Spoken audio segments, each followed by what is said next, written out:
This week on the podcast, we are excited to welcome one of my favorite thinkers and sharers of the game, our friend Tyler Coston. Now, I've had the good privilege of knowing Tyler for a few years as our paths have crossed, sharing at Point Guard College clinics over the years. And one of the things that I've been most impressed with is Tyler's willingness to buck convention. In other words, his thinking about the game, about effective coaching, about systems and strategies is not bound by tradition, but rather he is constantly seeking a better way.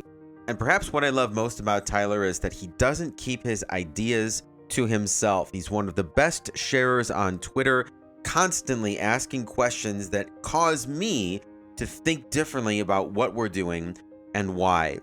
Now, Tyler has developed an acronym that he uses to encapsulate his philosophy on coaching and really his philosophy on life. And we're going to unpack that here in the next two episodes of the podcast, starting today with the two main tenets that simplicity wins and adversity strengthens. Now, as we get ready to start year one at Mount Vernon, this conversation could not have been more timely for me as I'm laying out my plans for our systems and strategies and for our captains and for our culture. I walked away from this conversation thinking, man, I've got to do less and I've got to be more succinct in how we teach what we do. And I love Tyler's approach to adversity. I think too often I've gone into seasons just hoping, crossing my fingers that bad things don't happen.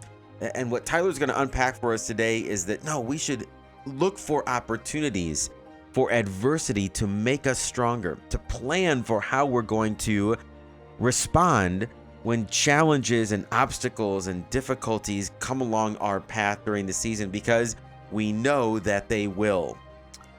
Now, you're listening to the Coaching Culture Podcast. My name is Nate Sanderson. I am joined by my friend and co-host, JP Nurbin.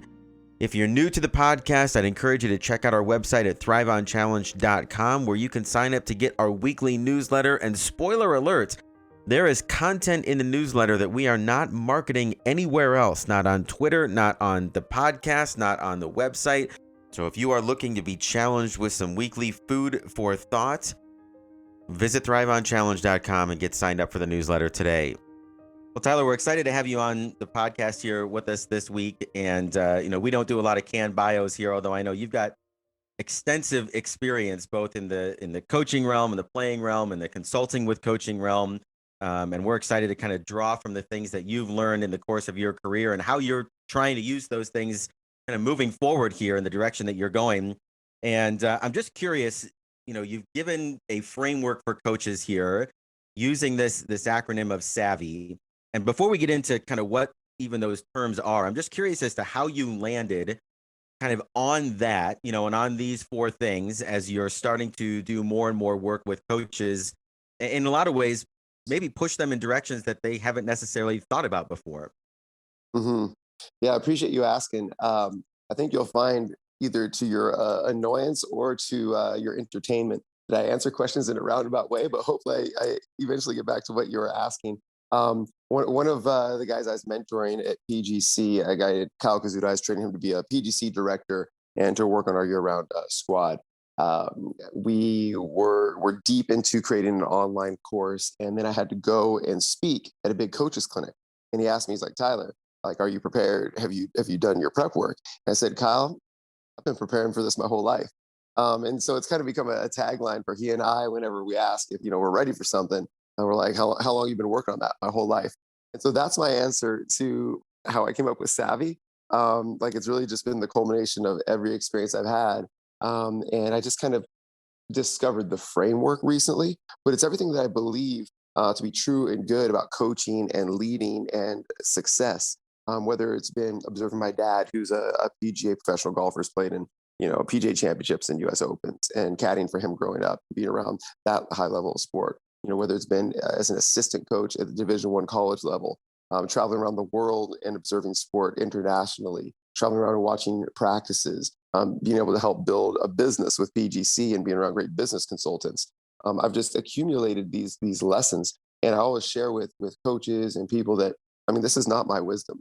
I just have been in the unique situation that I have not had to lead a team for 13 years during a season.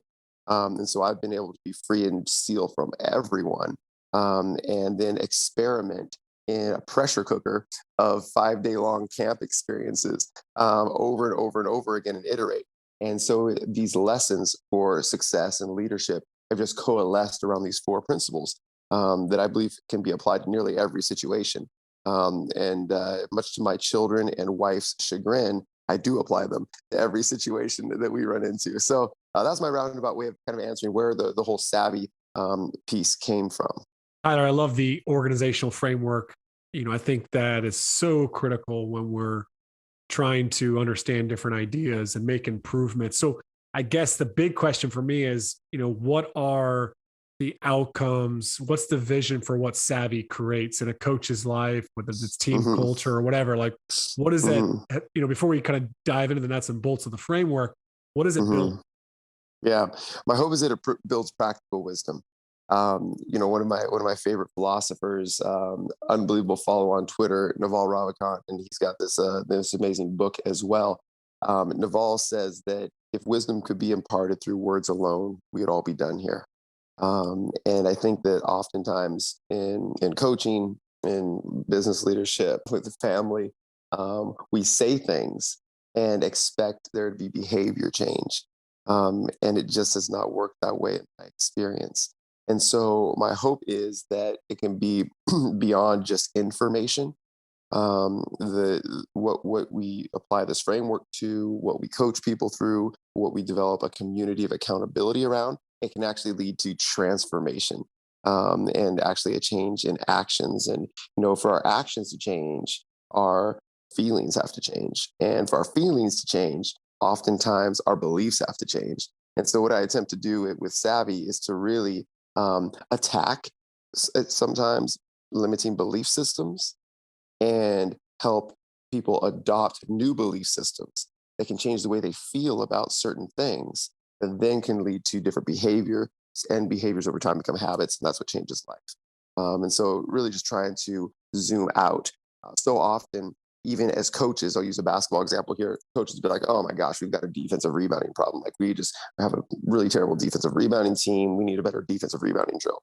And I said, well, let's take a look at some film. Let's see what's going on here. And after watching film, I quickly observed, because I don't have this limiting belief system, that we have a defensive rebounding problem and a lack of effort in our players. I'm coming at it with a blank slate. I'm like, you actually don't have a rebounding problem. You have a closeout problem. Your closeouts are so sloppy, you're getting blown by.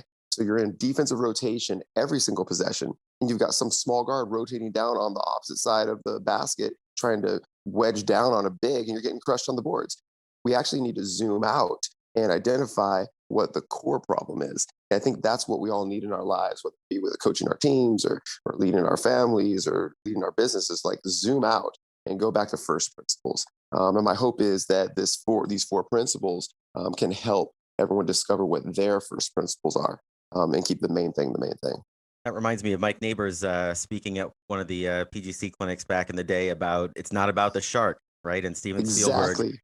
you know, building this mechanical shark to film the movie Jaws. And then when they put it in the salt water, it didn't work. And so they had to find a way to make a movie about a shark without a shark. And the problem solving there was, again, it wasn't that we didn't have a robot that could be a shark. We had to figure out how to create the illusion of a shark. And I think they strapped a fin to the back of a 12-year-old boy for most of that movie that swam around, in order to create Mhm. that illusion. But that whole book is built on that same idea of what is the real problem here, not just the obstacle, but the problem. So I think the Mhm. framework here, we'll dive into kind of each piece of your savvy framework here. And the first one starts with just the idea of simplicity.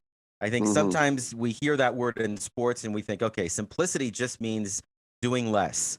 But I think there's a little more to it in the way that you kind of unpack it. I wonder if you could get us started there. Absolutely. And quick backtrack. Another one of my favorite statements is, your success in life will be determined by finding the most interesting problems to solve and solving them better than anyone else. And so I just love what you spoke about there. And that's really why I'm doing this. I think it's why we're all doing this. Like, we find these are really interesting problems, and we just want to help people solve them. And where SAVI came from. Simplicity wins. So, just like Socrates said, simplicity is the ultimate sophistication. If we can't describe something in a very simple and easy to understand manner, we probably don't understand the complexity well enough yet. And one of my favorite questions for coaches, and I'll pose this to all the listeners right now, is basically this: in 7 seconds, can you explain to me your offensive philosophy? In 7 seconds. And when I ask coaches that, I would say there's like a 10% success rate on it, and always with an asterisk. And I just go on to ask, and I would love for everyone listening to actually stop right now and write that down. And it's not about pass or fail in that moment. It's about the process of organizing your thoughts and writing it down is going to be so informative and valuable for you as a leader and as a speaker and as a teacher. One of my favorite poets, the poet and sculptor Degas, he says this. He says, "Thoughts entangle themselves when they pass through lips and fingertips." When we debrief and speak about a thing to a person, our thoughts tend to become more aligned. When we write our thoughts tend to become more aligned. I mean, that's why I write my newsletter. I'm glad it serves some people that read it, but even more so, it serves me. It helps me align my teaching and my belief systems. And so that's where simplicity comes from, is when our thoughts or our feelings or our beliefs are headed in multiple different directions, it's impossible to move forward with force. When we can eliminate noise, chatter, any disorganization or disagreement within our mind, within our team, within our communication, when we remove those things, that's when we can grow forward with success. It's like pruning a bush.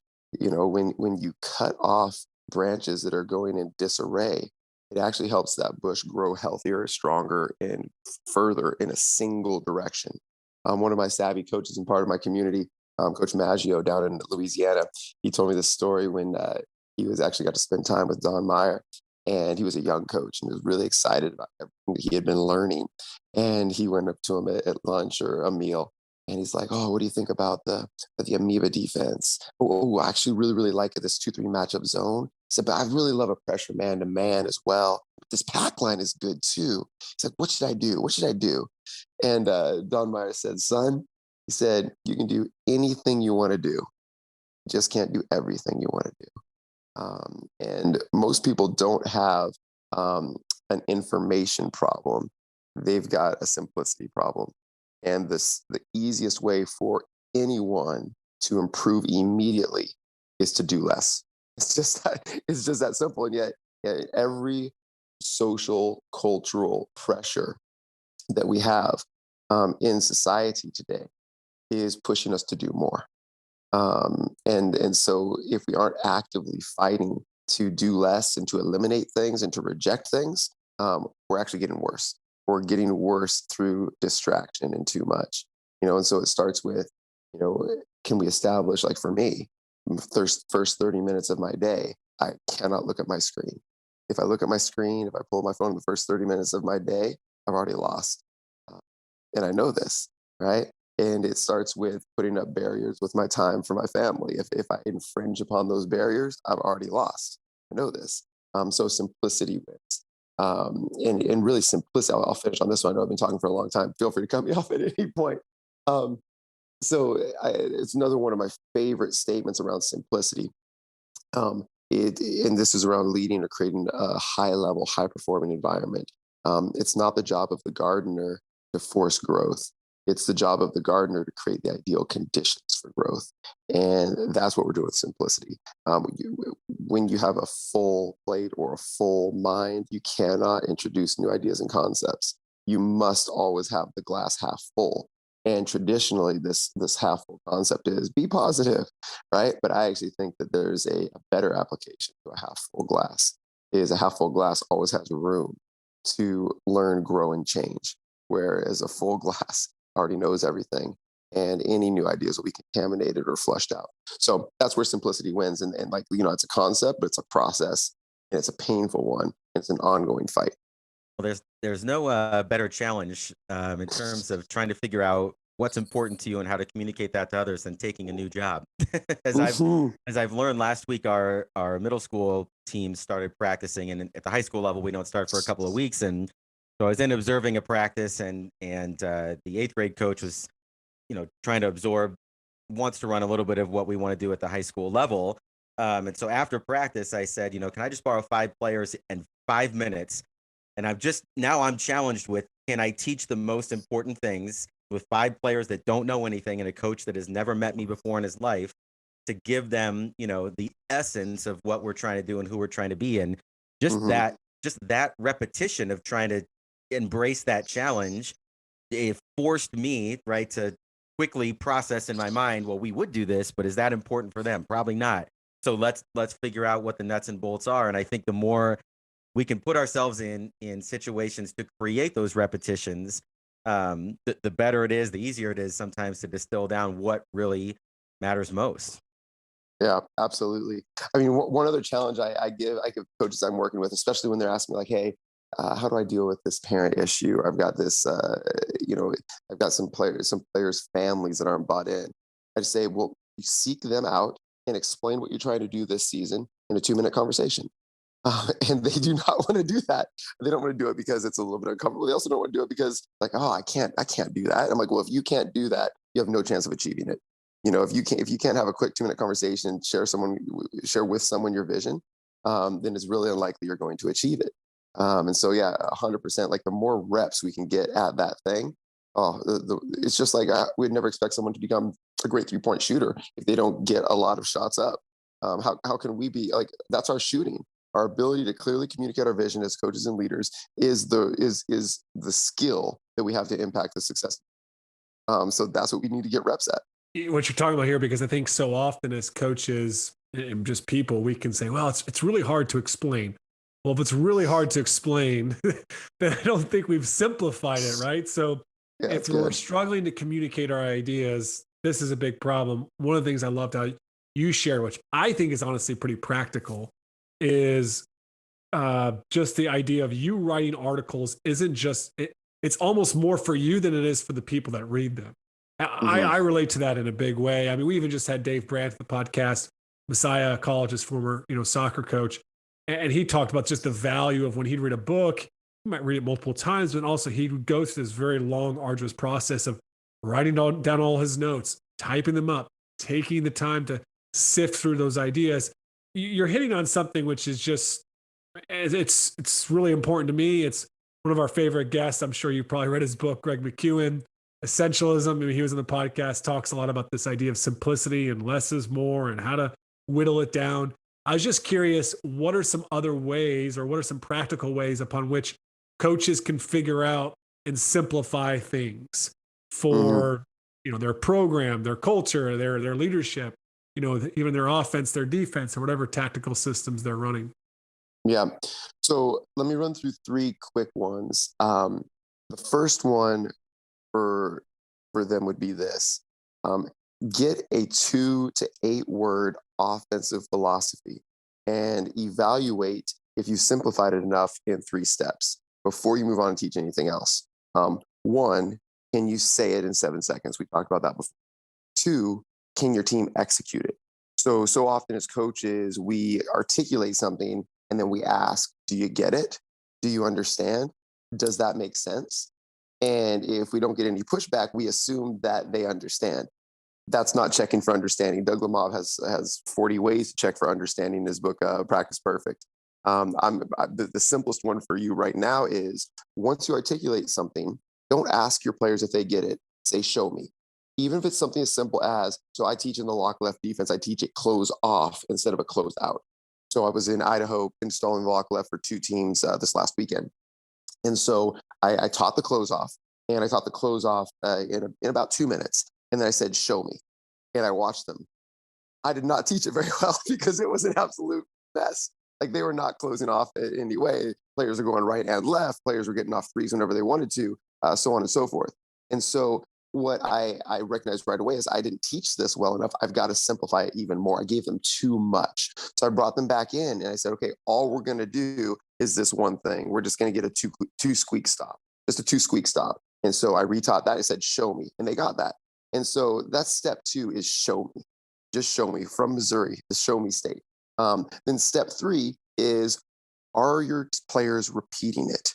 So, culture is this buzzword that I'm attempting not to use any longer because it means so many different things to so many different people. It's like being an evangelical these days. And so if your players can repeat the definition you used, one, you got to be able to find it in 7 seconds. If they repeat it and are teaching others, then you've taught it well, you've simplified enough. So if you can say it in 7 seconds, if everyone can execute it and it's being repeated, the exact same words are being repeated by everyone you're leading, then you've simplified. Until you hit those 3 steps, you haven't simplified it. So that would be kind of a macro for coaches to kind of test themselves. The second one that I think is a practical way to simplify would just basically be this note card. So for a coach going into your season right now, can you fit your entire season on the front, not the front and back, on the front of a 3x5 card? Can you write down everything that you want to see happen for your team this season, offensively, defensively, culture, transition, whatever? Okay, can you put it on a 3x5 card? If it can't fit, it doesn't fit into your season. That would put, a coach just sent me a 12-page PDF. He said, Tyler, can I get some feedback on my plan for the season? And the first thing I said is like, get it down to 1 page. Like, get down to 1 page. Like, I was reading and I was like getting glossy-eyed on this thing. I was like, what? And so that's a very practical way to simplify it. Just get into a 3x5 card. I stole that from a Canadian national team coach. And then the last part of simplification that I think would really, really help coaches is measurement. If you can't measure it, you haven't simplified it enough yet. Just like Teddy Roosevelt said, actually, no, it was Winston Churchill, I believe, that said this one. You can fact check me, my Google friends. He said, no matter how grand the strategy, one must occasionally look at the results. No matter how grand the strategy must occasionally. And so, like, oftentimes we as coaches have this grand strategy, but we never actually measure to see if it's being effective or not. Like, if you can't measure it, or you don't have, if it's not measurable, you're too complex. So those would be my 3 practical steps for a coach. Well, I love that, and I appreciate that you have taken kind of this philosophy of simplicity and yet turned it into some actionable intelligence for coaches. I think that's incredibly helpful, and those challenges will be certainly healthy for some of us, especially as we're getting ready and planning for our season. I'm thinking back to my 30-slideshow presentation for my assistant coaches about what we're trying to do, and I'm feeling a little bad about myself, but I'll whittle it down before I send it to you. But anyway. Well, let's shift gears here and move into the second letter here, which is A for adversity. And one of the things that just appeals to me about the way that you approach this is that we start from the assumption that adversity is going to happen. And I think a lot of times, for coaches and myself included, we come into a season, we take a look at the roster, we look at the parents that are going to be in the program this year, and we cross our fingers and we hope we don't have drama, we don't have challenge, we don't have injuries, we don't have bad losses, we don't have adversity. And sometimes you can get through a season and without any intentionality avoid, a lot of adversity. But most of the time, everybody's going to go through something. So tell us a little bit about how you encourage coaches to embrace and plan for adversity. Yeah, so my tagline on this one is adversity strengthens. And it all starts with a belief. So if I believe that I am a bad shooter, then when I do a shooting workout, when I have performance in a game, then every piece of evidence that I see is going to support that belief that I'm a bad shooter. And I don't have a natural release. My form is messed up. It's coming off my hand wrong. All that stuff is just going to support that. If I believe that adversity is bad, if I believe that a confrontation with a parent is bad and negative and something to be avoided at all costs, if I'm hoping that adversity doesn't strike me or my team, I've already lost. I've already lost. Because the underlying belief system is that it's something that is painful, negative, and to run away from. And there's no framework, there's no support system, there's no technique that will ever save you if you believe adversity is bad. Um, but if I believe that adversity strengthens, it strengthens me as a leader. It strengthens our team as a unit. It strengthens relationships. If I truly believe that, if I choose to adopt that set of beliefs, then all of a sudden I'm going to see brand new possibilities. That's the frame, that's the lens. And so oftentimes a coach or a leader doesn't need a new technique. They don't need new information. They need a new lens. Um, because you all know this, having worked with coaches so much. Um, Oftentimes it's it's not the the information that makes a coach a better leader. Oftentimes it's just a belief system. Like, for example, if we think that our players are lazy and entitled, they're not like players 20 years ago that were respectful and hardworking. If we believe that, there's no offense, defense, player development, or leadership book that's going to help us lead that team well. But if we truly believe that the players are doing the best they can with what they know, we don't think they're stupid and lazy anymore. We think that they are an opportunity to teach and grow. I mean, really, it's not complex. Like, simplicity still wins. Adversity strengthens. Like, if I was coaching a team, we would spend the majority of our prep and preseason on developing that belief and preparing for adversity, because we have all seen the talented teams get their season derailed by unexpected adversity. One of your better players gets it. There's a social emotional conflict on the team that tears apart. There's something that happens with the coaching staff, right? The things that actually keep a team from winning a championship are rarely the offense, defense, or skill development. Rarely. And yet most coaches spend most of their prep time and focus on those things. And so I would suggest that a leader or coach should spend most of their time preparing for how you're going to deal with adversity and for strengthening your mental toughness. Mental toughness, very poorly defined most of the time, but it's basically just acting in opposition to your feelings. That's mental toughness, right? I feel this, I act in opposition. That's mental toughness. So instead of growing our physical muscles, can we grow that mental toughness so that in times of adversity, we can act in opposition to how we feel? That's the best thing a head coach can do to help a team fully tap out and realize their potential. I absolutely love this. It's so important. I think so often when we have a player issue, right? Their behavior is unacceptable. We see a problem, right? We get upset, we get really angry about it, and we don't respond in the right way because we're seeing it as a problem instead of the opportunity to help that person build their character, for instance. Or a drill doesn't go well, like, we don't just see that as an opportunity to learn how we might improve the drill. Like, so often as coaches, we allow certain things, certain problems, adversity, to kind of derail us. And changing that lens, one of the ways I'm trying now actually to really encourage coaches is, rather than say, hey, I hope the first week goes well, or rather, I hope practice goes well tomorrow, or I hope the game goes well, I say, you know what? I don't hope things go well, but I do hope that when things don't go well, that you choose to embrace the opportunity for growth. Like, that's what it's got to be about. Because, like, I mean, I think it's really important that we're preparing ourselves, because so often when things don't go well, we allow that to affect our attitude. And I guess, you do a lot of work with coaches to help them change that mindset.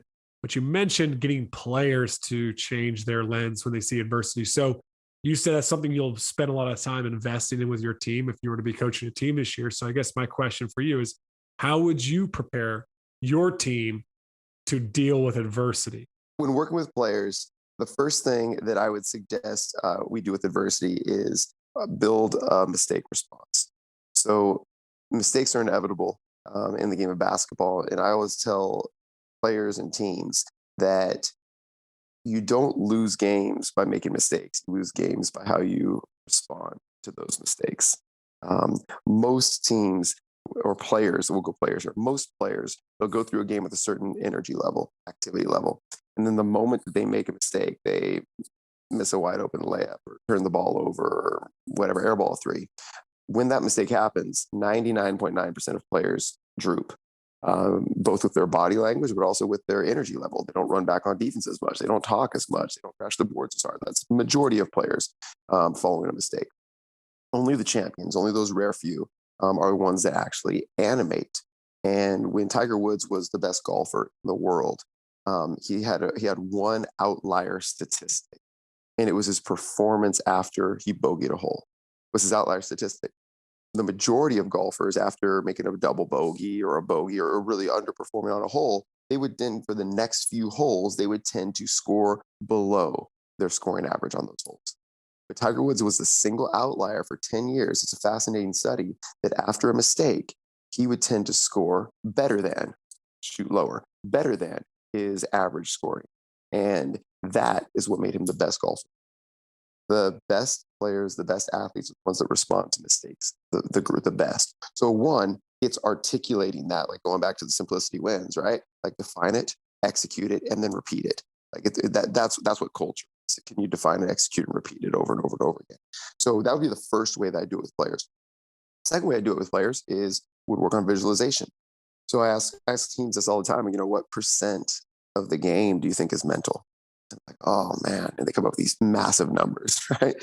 Which we could debate about that for a long time. They're like 80, 90% of the game is mental, coach. So mental. Like, yeah, okay.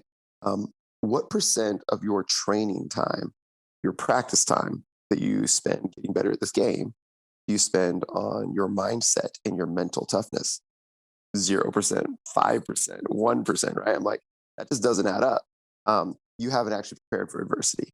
The best way to prepare for adversity for a player is actually visualizing. Now, common visualization practice is, visualize yourself just performing so well and visualize yourself making shots, visualize. And what I actually challenge players to do daily is to ask themselves this question.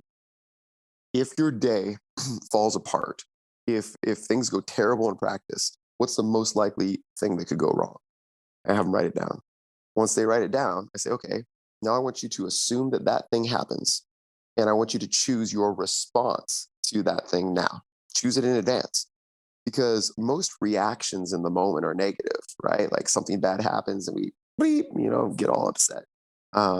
But if we choose our response instead of reaction, we choose our response in advance, that response tends to be positive. And the only difference is a second beat to choose a response. And that visualization, I think, really, really helps. So that'd be the second thing I do. And then the final piece, as a coach, that I would do to prepare for adversity, is I would plan chaos into every single practice. Like plan to create the messiest, most challenging thing in every single practice. 2 weeks ago, I was in Iowa, installing racing space with this team in Iowa. And it's been traditionally a really weak program. In fact, their best player just transferred to a rival school because they wanted to be good, and like their program is in shambles. And there's a new coach coming. He said, "I'm trying to change the expectation for excellence here in the program." He said, "Historically, we've just kind of quit when things have gotten hard. Our best player is the quarterback on the football team. The football team's been really underperforming this year. Whenever the football team is down a lot, the quarterback just subs himself out with an injury, like any little nick or bruise." He said, "That's the sport culture here at this school." He's like, "I don't know what to do." And so we spent our first 30, I just did a 3-hour session with him. We spent our first 30 minutes just talking about adversity, them committing to their response to adversity. Then we went on court and I taught them some things, but towards the end, I had them do this really hard thing. And they failed for about 20 minutes, failed miserably for about 20 minutes. The same quarterback took a shot in the nose about 20 minutes in. Everyone's getting frustrated. They weren't allowed to go home until we did this thing. And he takes a shot in the nose. We're about to fall apart. I call everybody in and the quarterback runs out of the gym. And then the coach is like, "Here we go again," right? Here we go again.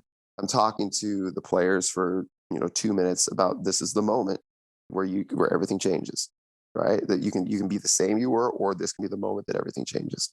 It's completely up to you.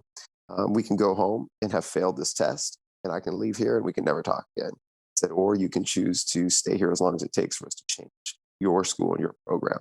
And it was like a Rudy moment. Quarterback comes running out of the bathroom with some toilet paper stuffed in his nose, all bloody. He's like, "Let's effing go!"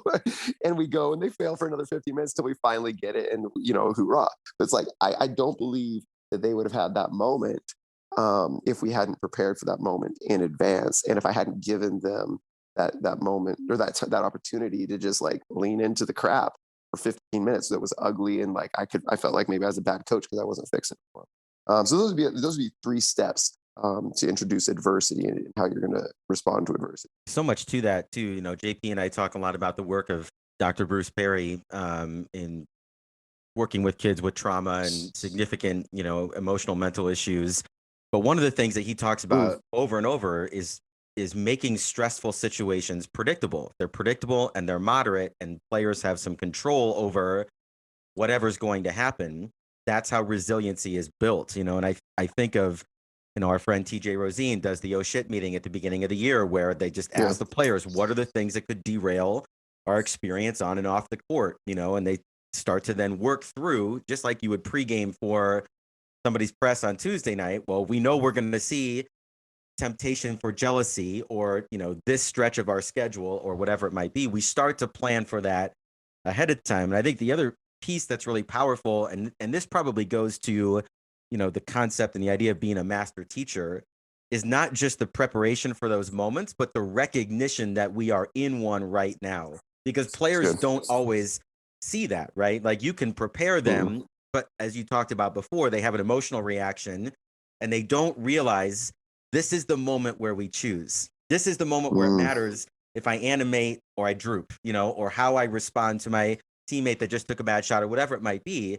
And so having coaches that can remain calm and guide and support and serve the players now executing whatever our plan was, but recognizing this is the time where it matters, I think is a lost art in some ways when it comes to coaching, players to be ready for adversity.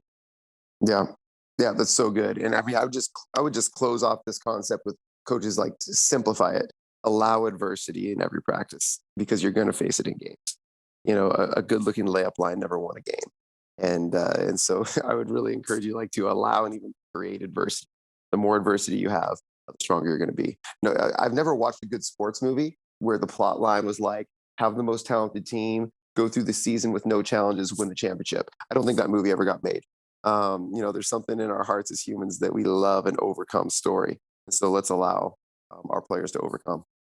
All right, that's it for today. We're way over our 30 minutes. We'll be a little bit shorter next week. In the second part of our conversation with Tyler, can't thank him enough for joining us. Learned so much from him. Be sure to follow him on Twitter at Tyler Coston, Coston. All his information is in the details of this episode as well. Thanks again for listening in to the Coaching Culture Podcast.